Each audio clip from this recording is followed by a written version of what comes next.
दोस्तों, एक लड़की होती है जिसके हाथ में जब कभी भी फोन आता है तो वो किसी भी अनजान व्यक्ति के पास अनजान नंबर पे फोन लगा देती है।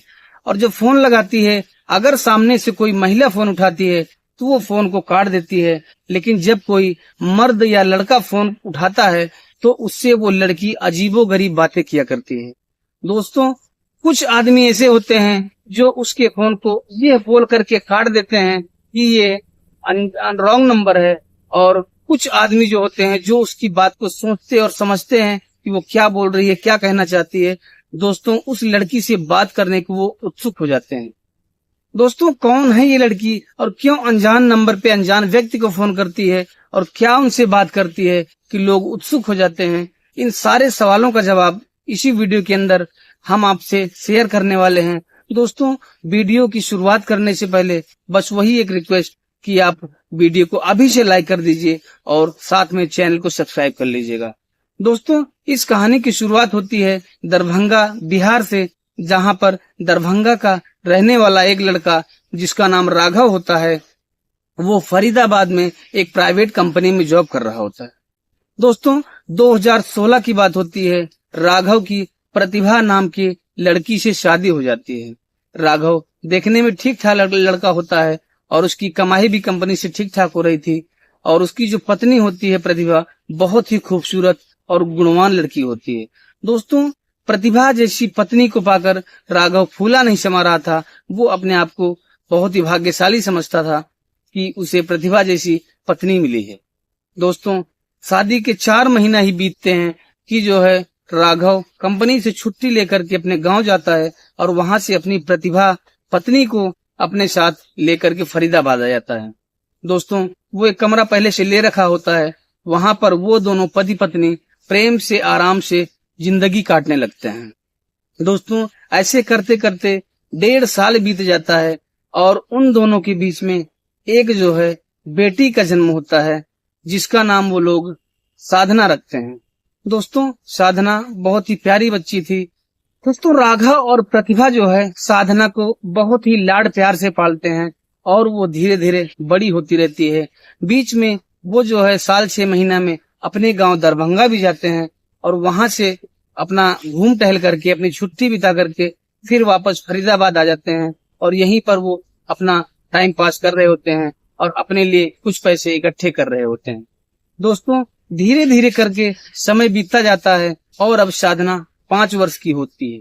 अब वो थोड़ा बहुत जानने लगी थी, तो वो जो है अपने पापा के साथ, वो लड़की अपने पापा के साथ इतना ज्यादा घुल मिल गई थी कि जब वो घर पे आते थे तो उनको छोड़ती ही नहीं थी। दोस्तों, साधना की आदत ऐसी हो गई थी कि जब सुबह 7:30 बजे राघव ड्यूटी के लिए चला जाता था और रात में 8:30 बजे तक आता था, तो साधना जो है वो लगभग 1 घंटा आधा घंटा पहले ही दरवाजे पर बैठ करके राघव का इंतजार करती थी, यानी कि अपने पिता का इंतजार करने लगती है।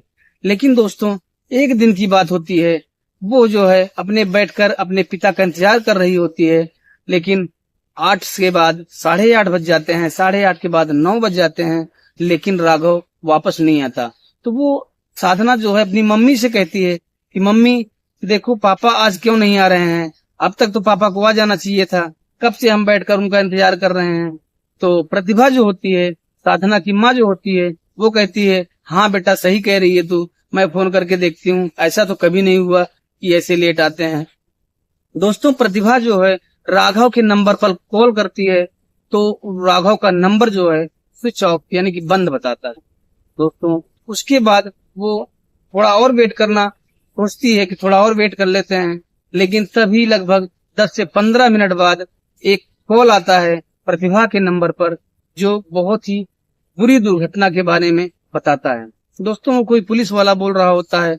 वो बताता है कि राघव की किसी दुर्घटना में मृत्यु हो चुकी है। दोस्तों, ये सुनते ही प्रतिभा के समझो कि दुखों का पहाड़ टूट गया था। वो चिल्लाने बिलखने लगती है वहीं पर लोट लोट के, और लोग इकट्ठा हो जाते हैं। सारा माजरा जब पूरे गांव में फैलता है तो दोस्तों सब के सब हैरान हो जाते हैं। ये सब जब वो छोटी बच्ची साधना देखती है तो दोस्तों वो भी बहुत बुरी तरीके से दहाड़े मार मार के रोने लगती है। दोस्तों, लेकिन कहते हैं कि जो होनी है उसको कोई टाल नहीं सकता है।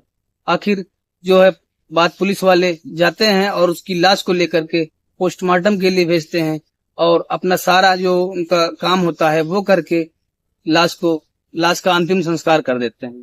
दोस्तों, उसके बाद से जो है ये प्रतिभा होती है वो अपने गांव के लिए दरभंगा वापस चली जाती है। लेकिन जो साधना उसकी बेटी होती है उसका ऐसा अटैचमेंट था उसके पिता राघव के साथ कि वो उसको भूल नहीं पाती है। दोस्तों, अब वो जो है हमेशा जो उसका नंबर होता है राघव का, जब भी उसकी मम्मी कुछ काम कर रही होती है यानी प्रतिभा घर में कुछ काम कर रही होती है तब उसके हाथ में फोन आता है तो उसी राघव के नंबर पे जो सेव था उसी पे बार बार फोन लगाती है, लेकिन फोन हमेशा बंद बताता है। दोस्तों, इस बात से तंग आकर के जो प्रतिभा होती है वो सोचती है पूरा दिन ये परेशान करती रहती है और वो राघव के नंबर को डिलीट कर देती है। दोस्तों, उस लड़की जो साधना होती है, साधना को अपने पिता के जो नंबर था उसका आगे का 1-2 अंक और पीछे का 1-2 अंक उसको याद रहता है। अब दोस्तों, वो जब भी उसके पास मोबाइल आता है तो वो अनजान नंबर पे ही कुछ आगे का कुछ डाल दिया, पीछे का कुछ डाल दिया, यानी कभी 8 अंकों का डाल दिया, कभी 10 का तो डाल दिया, तो कभी वो लगाती रहती है पूरे दिन। जब भी उसके हाथ में फोन आता है तो कभी किसी न किसी के पास तो फोन लग ही जाता है। दोस्तों, जब फोन लगता है तो सामने वाला उठाता है, कोई लेडीज उठाती है, कोई लड़की उठाती है, तो साधना फोन को काट देती है। लेकिन जब कोई मर्द उठाता है तो दोस्तों उससे वो कहती है कि पापा कहाँ चले गए हो तुम, हमें छोड़ के क्यों चले गए? देखो ना पूरे गांव वाले क्या बात कर रहे हैं कि आप तो मर गए हो, आप मुझसे बात कर रहे हो, आप कब आओगे बताओ ना, कितना इंतजार कराओगे? दोस्तों, जब कोई सुनता है, वैसा कोई व्यक्ति होता है तो रॉन्ग नंबर बोल के फोन को काट देता है। लेकिन कोई समझने वाला होता है, उसकी गहराइयों तक जाने वाला होता है, तो वो जानने की कोशिश करता है कि आखिर लड़की है कौन और क्यों ऐसे बात कर रही है। दोस्तों, साधना की ऐसी करतूतों से, ऐसे कारनामों से जो प्रतिभा होती है वो बिल्कुल तंग आ चुकी होती है। वो करे तो क्या करे, उस बेटी को कैसे समझाए कि बेटा अब तेरा पापा इस दुनिया में नहीं है, वो अब कभी नहीं आएगा। वो बहुत समझाने की कोशिश करती लेकिन वो कहती नहीं, मेरा पापा वापस आएगा। क्योंकि उसको कुछ लोगों ने जब वो खत्म हुए थे, रो रही थी, तो बता दिया होता है कि बेटा चुप कराने के लिए कि बेटा तेरे पापा कहीं गए हैं, काम करने कमाने गए हैं, वो वापस आएंगे। तो वो बात उसके दिमाग में बैठ जाती है। तो जो उसकी मम्मी समझाती है तो वो अपनी मम्मी से कहती है कि नहीं, पापा हमारे आएंगे, वापस आएंगे, वो कहीं काम करने के लिए गए हुए हैं। दोस्तों, ऐसे ही सिलसिला चल रहा होता है कि एक दिन साधना जो है वो एक नंबर पे फोन करती है और वो लड़का जो है वो फोन रिसीव करता है तो उससे वो ऐसी ही बातें करने लगती है, पापा तुम कहाँ हो, तुम कब आओगे, यहाँ लोग कह रहे हैं कि तुम मर गए हो, हमारी सहेलियां हमसे सब ऐसी सी बातें करती हैं, तुम्हारे पापा तो हैं ही नहीं, पापा कब आओगे, तुम आओ तो मैं उन सबको बताऊंगी कि मेरे पापा को देखो, ये है मेरे पापा। ये सब बात जब मुकेश सुनता है तो उसके दिल पर ये बात लगती है। दोस्तों, इतने में उसकी मम्मी प्रतिभा आती है। जब देखती है कि साधना किसी से बात कर रही है तो वो समझ लेती है कि कोई वैसा ही नंबर होगा, वो फोन लेती है और फोन को काट देती है। दोस्तों, मुकेश उसके बाद उससे रहा नहीं जाता है और वो पलट करके उस नंबर पर फोन करता है तो उसकी मम्मी जो होती है साधना की, प्रतिभा, वो फोन को उठाती है और बताती है कि भैया ऐसी सी बात है, ये हमारी बेटी है और हमारे साथ ऐसा ऐसा हुआ है, इसलिए ये जब से ऐसे कांड हुआ है तब से ये किसी न किसी नंबर पे फोन कर देती है और ऐसी ऐसी बातें करने लगती है। तो दोस्तों, जो मुकेश होता है उसको बहुत दया आती है इस लड़की पर और वो कहता है कि मुझे साधना से बात कराओ एक बार। तो वो उससे फिर से बातें करता है, उससे बहुत देर तक बातें करता है और बार बार वही कहती है कि पापा तुम जल्दी आ जाओ, पापा तुम जल्दी आ जाओ, जितना जल्दी हो सके उतना जल्दी आ जाओ। ये सब बातें होती रहती हैं। लेकिन अब जो है वो साधना जो है वो अब यही कहती है कि पापा तुम्हें आना ही होगा। इस पर जो है प्रतिभा उससे कहती है कि बेटा अभी नहीं आएंगे, बाद में आ जाएंगे, तुम परेशान मत हो। दोस्तों, एक बार इसी सिलसिले में जो है मुकेश प्रतिभा से बात कर रहा होता है तो वो उससे कहता है कि प्लीज हमारी जो है साधना जो आपकी बेटी है उससे बात करा दिया करो, क्योंकि उसका भी मन हल्का हो जाता है और मुझे भी बहुत तसल्ली मिलती है उससे बात करके। तो वो कहती है कि आखिर आप कब तक बात करोगे, एक ना एक दिन वो बड़ी होगी, सब कुछ जान जाएगी। तो वो कहता है, मुकेश कहता है कि जब तक जरूरत होगी तब तक मैं उससे बात करूंगा और उसे समझाने, ढांढस बनाने की कोशिश किया करूंगा, उसको इस चीज का एहसास नहीं होने दूंगा कि उसका पापा अब इस दुनिया में नहीं। तो वो कहती है चलो ठीक है, बात कर लिया करो। दोस्तों ऐसे अब साधना और मुकेश की और प्रतिभा की आपस में बातें अब होने शुरू हो गई थी। अब बीच बीच में कभी इधर से फोन कर लेती साधना, कभी उधर से मुकेश कर लेता। एक बाप बेटी का जो रिश्ता हो वो मुकेश बराबर निभा रहा होता है। तो उससे साधना को बिल्कुल विश्वास हो जाता है ये मेरे पापा ही हैं।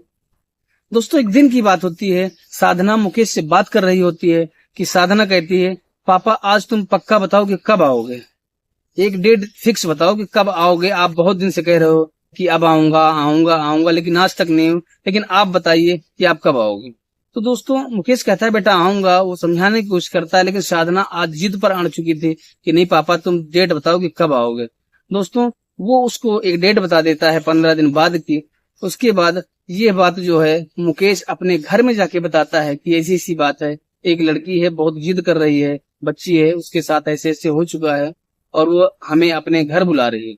तो मुकेश के माता पिता भी बहुत सुलझे हुए, बहुत ही समझदार व्यक्ति होते हैं। वो मुकेश को कहते हैं कि ठीक है बेटा ऐसी बात है, तुम उस बच्ची से मिल करके आओ, जिससे उसको बहुत ज्यादा अच्छा लगेगा तुमसे मिल करके, अगर वो तुम्हें अपना पिता समझ रही है।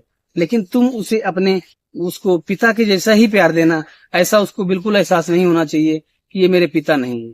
दोस्तों ये सुन करके मुकेश जो है वो निकल पड़ता है साधना से मिलने के लिए, प्रतिभा से एड्रेस लेता है और अगले दिन वो है प्रतिभा के घर पहुंच जाता है।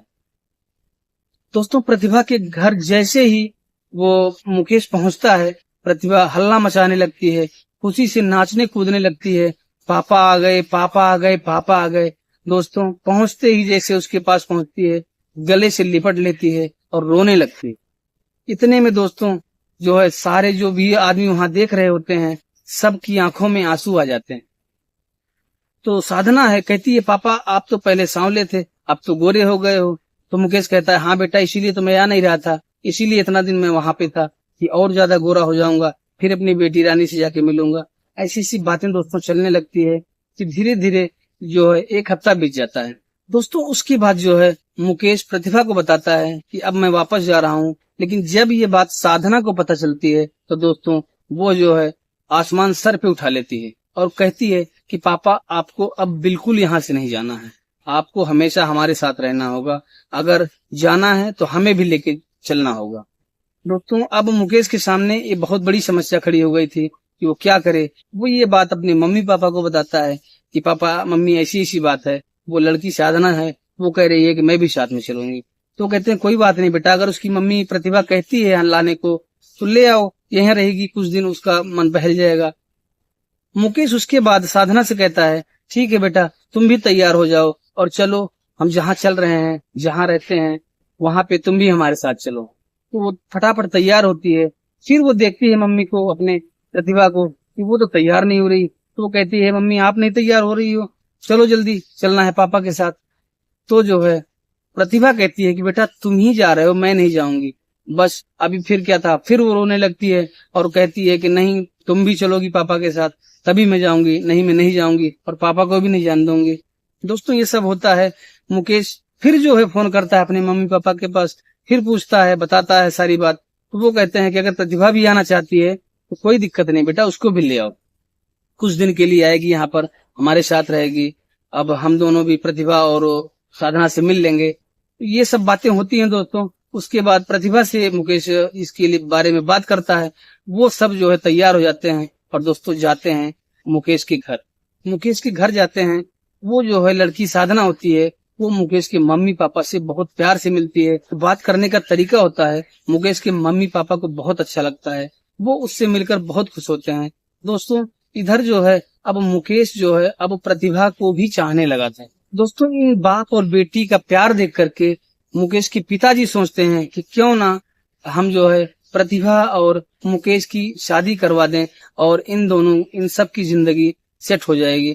दोस्तों लेकिन वो प्रतिभा से इस बारे में बात करने की हिम्मत नहीं जुटा पा रहे थे। लेकिन वो हिम्मत करके एक दिन प्रतिभा से कहते हैं कि बेटा अगर तुम बुरा न मानो तो मुकेश से मैं तुम्हारी शादी कर देना चाहता हूँ और मुझे लगता है कि उसके बाद तुम लोगों की जिंदगी बहुत ही खुशहालमय होगी। दोस्तों इस बार प्रतिभा कहती है ठीक है, अपने मम्मी पापा से मैं बात करके बताऊंगी।